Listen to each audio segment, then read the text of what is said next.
નમસ્કાર, આપ જોઈ રહ્યા છો જીએસટીવી ન્યૂઝ અને આપની સાથે હું છું ધ્વની। લોકસભાની ચૂંટણી સાથે ગુજરાત વિધાનસભાની પેટા ચૂંટણી પણ યોજાઈ હતી। માણાવદર, પોરબંદર, વિજાપુર, વાઘોડિયા અને ખંભાત બેઠક પર પેટા ચૂંટણી યોજાઈ હતી। આ પાંચેય બેઠક પર ભાજપે જીત મેળવી છે। આ પાંચ ચૂંટાયેલા સભ્યોમાંથી 4 કોંગ્રેસમાંથી રાજીનામું આપી ભાજપમાં જોડાયા છે। આ પાંચેય નવા ધારાસભ્યોને વિધાનસભા અધ્યક્ષ શંકર ચૌધરીએ શપથ લેવડાવ્યા છે। આ સાથે વિધાનસભામાં ભાજપનું સંખ્યાબળ 161 થઈ ગયું છે। પોરબંદરથી અર્જુન મોઢવાડિયા, વિજાપુરથી સીજે ચાવડા, વાઘોડિયાથી ધર્મેન્દ્રસિંહ વાઘેલા, ખંભાતથી ચિરાગ પટેલ અને માણાવદરથી અરવિંદ લાડાણી ધારાસભ્ય પદે ચૂંટાયા છે। આ સાથે જ વિધાનસભાની કુલ 182 બેઠકો પૈકી 181 બેઠકનું સંખ્યાબળ થઈ ગયું છે। હાલમાં વિધાનસભાની ફક્ત એક જ વિસાવદર બેઠક ખાલી પડી છે।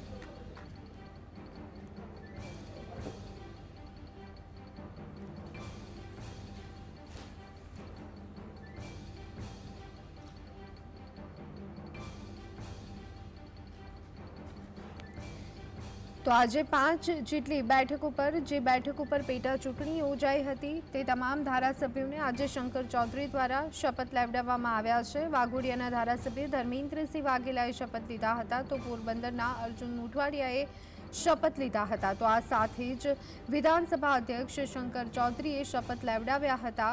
ચિરાગ પટેલે પણ આજે શપથ ગ્રહણ કર્યા હતા। નવા ચૂંટાયેલા પેટા ચૂંટણીના ધારાસભ્યોએ શપથ લીધા છે। ઉલ્લેખનીય છે કે પક્ષ પલટો કરતા આ તમામ બેઠકો ખાલી પડી હતી અને તે તમામ 5 બેઠકો પર પેટા ચૂંટણી યોજવામાં આવી હતી। ત્યારે વિજેતા થયેલા તમામ ધારાસભ્યોએ શપથ લીધા હતા। હવે વિકાસની ગતિ કઈ રીતે રહેશે? આ ડબલ એન્જિનની સરકારની અંદર ડબલ ગતિથી વાઘોડિયાનો વિકાસ થશે।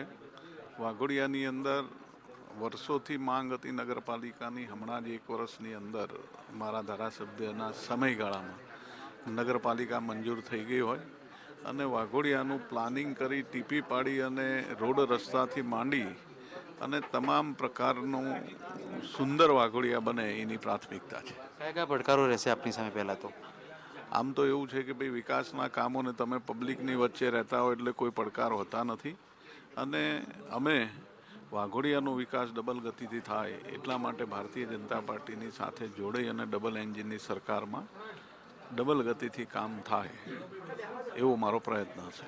પ્રથમ કામને પ્રાધાન્ય શું રહેશે? પ્રથમ કામમાં મારા વિધાનસભા જ્યાં પીવાનું છે એટલે શુદ્ધ પીવાનું પાણી મળે અને યુવાનોને રોજગારી મળે, આ મારી પ્રાથમિકતા છે। બિલકુલથી મહત્વની વાત છે કે વાઘોડિયાના ધારાસભ્ય ધર્મેન્દ્રસિંહે જણાવ્યું કે વિકાસના કામોને વેગ મળે તે માટે તેઓ ભારતીય જનતા પાર્ટીમાં છે તે જોડાય છે। કેમેરા પર્સન સરવલ્લી સાથે જતીન બારોટ, જીએસટીવી, ગાંધીનગર। તો ખાસ કરીને ગુજરાત વિધાનસભાની 5 બેઠકો પર પેટા ચૂંટણી યોજાઈ હતી। ત્યારે 5 બેઠકો પર ભાજપના ઉમેદવારોનો વિજય થયો હતો। સીજે ચાવડા, અર્જુન મોઢવાડિયા, ચિરાગ પટેલ, અરવિંદ લાડાણી અને ધર્મેન્દ્રસિંહે આજે વિધાનસભાના ધારાસભ્ય પદે શપથ ગ્રહણ કર્યા। ગુજરાતમાં 3જા તબક્કાની લોકસભાની ચૂંટણીની સાથે ધારાસભ્યોની પેટા ચૂંટણી પણ યોજાઈ હતી અને જેમાં સીજે ચાવડાનો અને અલગ કહી શકાય કે જે ઉમેદવારો ઊભા રહ્યા હતા તે તમામનો ભારતીય જનતા પાર્ટીના તમામ ઉમેદવારોનો વિજય થયો હતો। સીજે ચાવડા જે છે તેઓ આજે શપથ લીધા। સીધા સીજે ચાવડા સાથે વાત કરીશું। બાપુ, શું કહેશો? આજે શપથ લીધા છે, કયા પ્રકારે શપથ લીધા છે, શું કહેશો? એક ભારતીય બંધારણ પ્રમાણે અને વિધાનસભાના નિયમો પ્રમાણે ધારાસભ્ય પદે ચૂંટાયા પછી આ શપથવિધિમાંથી પસાર થવું પડતું હોય છે। એના ભાગરૂપે આજે શપથ લેવામાં આવ્યા છે અને ધારાસભ્ય તરીકે ચૂંટાયા પછી હું કોઈ ભારતીય જનતા પક્ષ કે કોંગ્રેસનો ઉમેદવાર રહેતો નથી, પણ તમામ પ્રજાનો પ્રતિનિધિ બનું છું। ત્યારે ભારતના બંધારણ પ્રમાણે કામગીરી કરવાની થતી હોય છે, એના શપથ લીધા હોય છે। હવે આગળ કામગીરી કયા પ્રકારની રહેશે વિકાસની?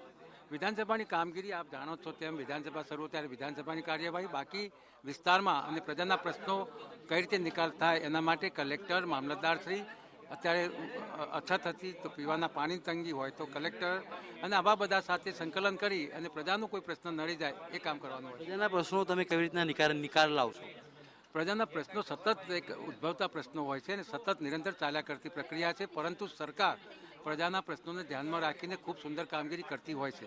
ભારતીય જનતા પક્ષની સરકાર પ્રજાના જે મેઇન પ્રશ્નો છે, પીવાના પાણીનો પ્રશ્ન હોય, શિક્ષણનો હોય કે આરોગ્યનો હોય, ખેડૂત હોય તો બિયારણનો હોય કે ખાતરનો હોય, વિદ્યાર્થી હોય તો ભણવાનો કોલેજ કે સ્કૂલનો હોય, ફીનો હોય, આવા તમામ જે પ્રશ્નો છે એને અનુસરીને અને ગુજરાતમાં જે લોકો ગરીબ લોકો છે, મધ્યમ વર્ગના લોકો છે, દલિતો છે, આદિવાસીઓ છે, એના માટે સરકાર જે વિવિધ યોજનાઓ લાવે છે એનું સંકલન કરીને પ્રજાના પ્રશ્નો સુધી પહોંચાડવાનું કામ ધારાસભ્યનું હોય છે. હું બજાવું કયા કામોની પ્રાથમિકતા વધારે રહેશે ને કયા પડકારો છે આપની સામે? તમામ કામો જે કામો ઉદ્ભવે, હવે સરકારમાં છે એટલે આ કામની પ્રાયોરિટી પહેલા કામની પ્રાયોરિટી ના હોય એવું ના હોય. પ્રજાના જે કંઈ પ્રશ્નો ઉદ્ભવે, ચાહે કોઈ પણ પ્રશ્ન નાનામાં નાનો પ્રશ્ન હોય એને પણ ઉકેલવાની હું પ્રાયોરિટી રાખીશ.